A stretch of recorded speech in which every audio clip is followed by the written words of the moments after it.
Egypt is a country with a lot of social and political unrest. Things in Egypt took a turn for the worse in 2011 when they had problems stemming from corruption in their government. Things haven't always been that bad in Egypt. In ancient Egypt, government officials weren't as corrupt as they are now. The reason that they weren't corrupt is because of Ma'at. Ma'at led them to believe that they had to follow all of its rules or they'd be poverty-stricken, have bad luck, or it would lead to blindness. Egyptian laws are once based on their views of right from wrong from Ma'at, which is the ancient concept of truth, balance, law, morality, and justice. Egypt's major leader was the pharaoh. He was considered to be the living god and he controlled all aspects of Egyptian society. Egyptians had a complex system of polytheistic beliefs. These played a role in their political systems because they based their laws off of their beliefs. For example, Ma'at. Although the pharaoh was the official leader of all things in ancient Egyptian society, he wasn't able to rule over all disputes between all citizens. He had his men rule over certain disputes. They wouldn't always rule the same way in disputes, so their laws weren't always the same, and you would get different punishments or different reactions depending on who was governing over it. Although things in Egypt are supposed to be more structured now, it might not always seem that way. Because of the mass amount of corruption in Egypt, people are able to buy the outcome that they want in their legal proceedings. As time passed, Egypt became a republic. Their new political and legal system was based off of models from Britain and Italy. Most people in Egypt are Muslim now. This plays a role in their laws because people who are Muslim have to follow Muslim laws. According to TorahEgypt.net, everyone in Egypt was considered to be equal under the law, except for slaves, of course. But if someone committed a crime, their family will be punished for the crime that they committed as well. For things like embezzlement, punishment could be something as simple as repaying what was taken, but double the price. Punishments for other crimes in India included beatings or branding to mark dishonor. In cases that were more serious, people were sometimes banished to the Western Oasis or labor camps. In cases that required capital punishment, people were drowned, burned alive, or decapitated. Currently in Egypt, they have three categories for criminal offenses: contraventions, misdemeanors, and felonies. The Muslim Brotherhood wanted to enact Sharia law in Egypt, but that was denied because most of their laws already complied. Women in Egypt were treated considerably well considering how women in other societies were treated during this time. Women were allowed to get divorced from their husbands, but they had to, in a legal proceeding, state that they hated living with their husbands. They had to give up all rights to any money or rights that they had from their husbands, and they had to pay back any dowry that was paid for the marriage. When a wife divorces her husband, she's now allowed to file for child support and child custody from her husband. Prior to the 7th century, all legal proceedings were oral. Now legal proceedings are written down and they are used in court to help dispute problems that arise. As well as legal codes and political institutions, the social structure of both ancient and modern-day Egypt is rich. As to most civilizations, there were distinct levels of social class. According to ushistory.org, Egyptian society was structured like a pyramid. At the top were the gods such as Ra, Osiris, and Isis. Egyptians believed that the gods controlled the universe, therefore it was important to keep them happy. They could make the Nile overflow, cause famine, or even bring death. The leaders were the pharaohs, and they had many responsibilities. Below that were the nobles and priests, and only they could hold government posts. Next were the scribes, merchants, artisans, and farmers. And last in the pyramid were slaves and servants. Slaves were prisoners of war. Social mobility was not impossible. Peasants and farmers could move up the ladder. Additionally, religion was also a very big part of the Egyptians' day-to-day life. According to History Museum, in Egypt, before the concept of God existed, magical power was encapsulated in the hieroglyph or scepter, which is a rod or staff. This is one of the most enduring symbols of divine power, ever present in images of the pharaohs and the gods. Gods were in a personalized form, and every Egyptian town had a particular deity. Gods represented in the shape of an animal, like a cat or a jackal. They believed death was a temporary interruption rather than a cessation of life. To ensure life after death, they paid homage to the gods, and also they mummified their people in order to have their soul returned to the body. surprising aspect of Egyptian history is the role of women. According to Cornell University, they enjoyed the same legal and economic rights. Disparities between legal rights depended upon social class and not gender. Women could manage, own, and sell private property, which included slaves, land, portable goods, servants, livestock, and money. Women could resolve legal settlements. They could conclude any kind of legal settlement. Women could appear as a contracting partner in a marriage contract or a divorce contract.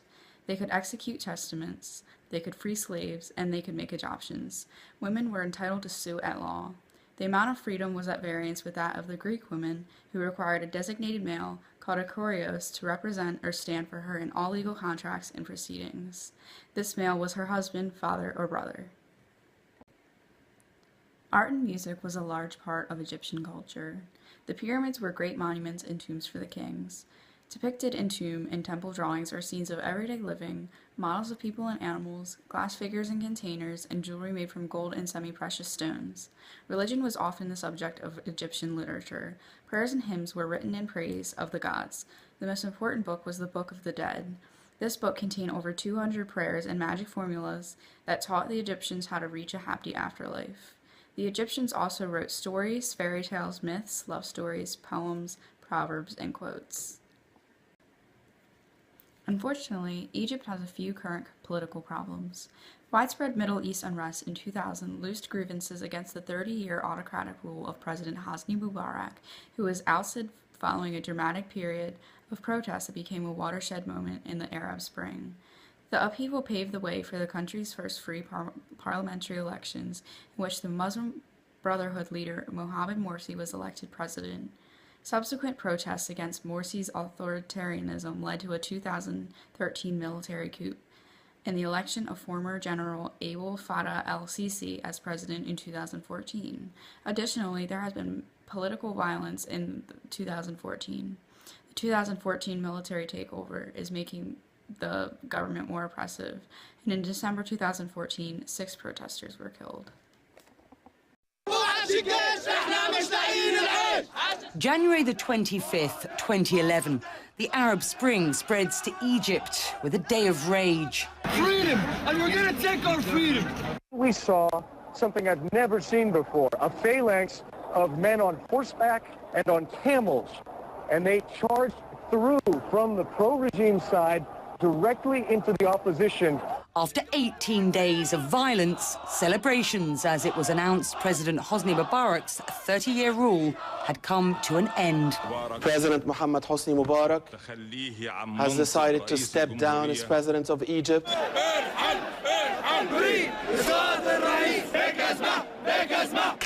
The military assumed control of the country, and Egyptians began to vote on their future. Within a month, they'd overwhelmingly approved a referendum to amend the constitution, limiting presidential terms to 4 years.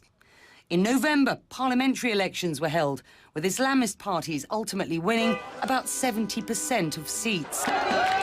Next came the historic presidential election. It was held in May 2012, and the Muslim Brotherhood's Mohamed Morsi was finally declared the first freely elected president on June the 24th. But within 6 months, Egyptians were once again back on the streets after their new leader issued an order preventing courts from overturning his decisions. President Morsi later reversed his decree, but the damage was done, with his opponents accusing him of betraying the Egyptian people. Amid the political instability, the country's economic situation also worsened, and opposition voices grew louder, culminating in mass protests on June 30th this year, the first anniversary of President Morsi's win in the election. Their calls for a snap presidential election won the support of the military, which 3 days later ousted Morsi from power. But supporters of the Muslim Brotherhood leader have defiantly remained on the streets in protest, demanding he be reinstated. And now some of his supporters are talking about the possibility of war. After 6 weeks of ongoing unrest, Egyptian security forces have now moved in on the makeshift camps of pro-Morsi protesters. The crackdown resulting in more bloodshed in a country still battling for political and economic stability. 2.5 years since it first rose up demanding democracy. Becky Anderson, CNN, Abu Dhabi. The extension of law in modern day is related to the revolution of 2011. The emergency law is a modern-day law enacted in 1958 in the country after the 1967 Six-Day War. Emergency law extended police powers, suspended constitutional rights, legalized censorship, and abolished habeas corpus. From 1981 to 2011, President Hosni Mubarak abused this law in order to maintain power in his country. Tired of the constant oppression Egyptians faced, they protested in what was known as the Egyptian Revolution of 2011. The revolution included Islamic, liberal, anti-capitalist, nationalist, and feminist elements. Violent clashes between security forces and protesters resulted in at least 846 people killed and over 6,000 injured. Thus, a few days into the revolution, Mubarak resigned, making his presidency the longest in Egyptian history. Overall, Egypt is a country rich in history, both past and present. From religion to revolutions, it's no wonder why historians have been so fascinated by Egypt since the beginning of the civilization.